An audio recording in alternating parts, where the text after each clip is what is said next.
going to happen is, again, one of several things.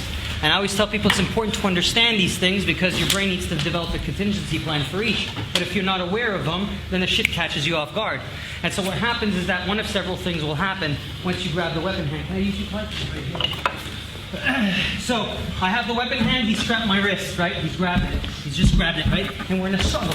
Now, one of several things is going to happen. The person's going to do one of these things or a combination. Again, he's either going to try to stick it in you any way he can, retrieve it, pull it out, fucking just any way he can. He'll be struggling to remove it, right? He'll be striking you with any one of his limbs or anything else. Might be able to even pull out other knife for all you know. But you got to be aware that these are the possibilities. Now he's going to fucking try to do whatever he can to you. The most dangerous of all is this one. That's the most treacherous, the most dangerous fucking thing that can happen with the knife. And so what happens is that if you understand this, when you start to drill it, your mind, your brain, your body will start to figure out ways around that. This isn't a knife seminar, so we're not going to do these drills, but we're going to be covering this stuff in the next couple of days for sure, but not tonight. But I'm giving you an example because the knife did come into play now, is that that's what's going to happen. And so there is no technical movement in figuring out, in placing yourself that is foolproof. There is none. There's just action and reaction. Nothing more, nothing less. And you need to improvise moment to moment. But it's not enough to theorize about it, as we're doing now. It's something that needs to be drilled and trained and figured out. The key words here are figured out. I can't give you all the answers, like I said, because again, I don't know. But I do know that these things occur.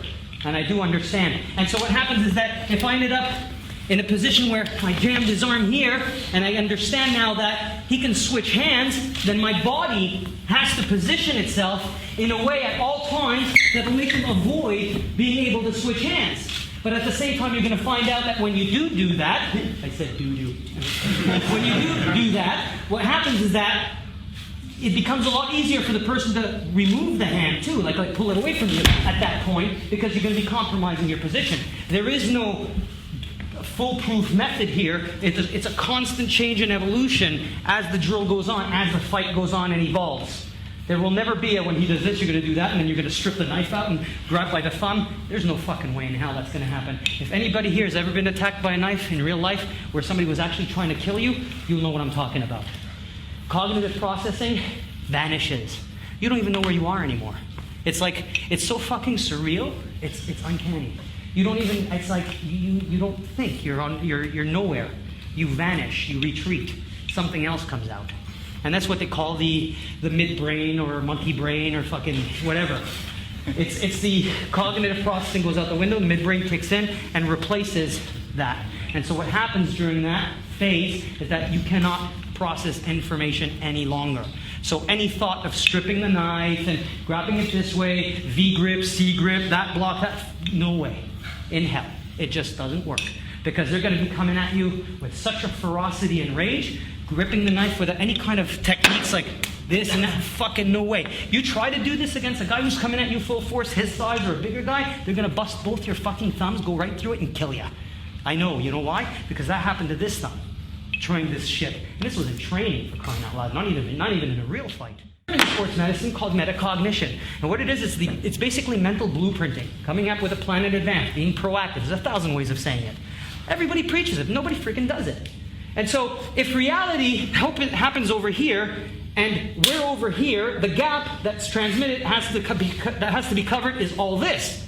So, if we're training in certain martial arts, yeah, we're getting closer to this, but we're never going to get past this point because there's still going to be a gap there that we're going to have to transition.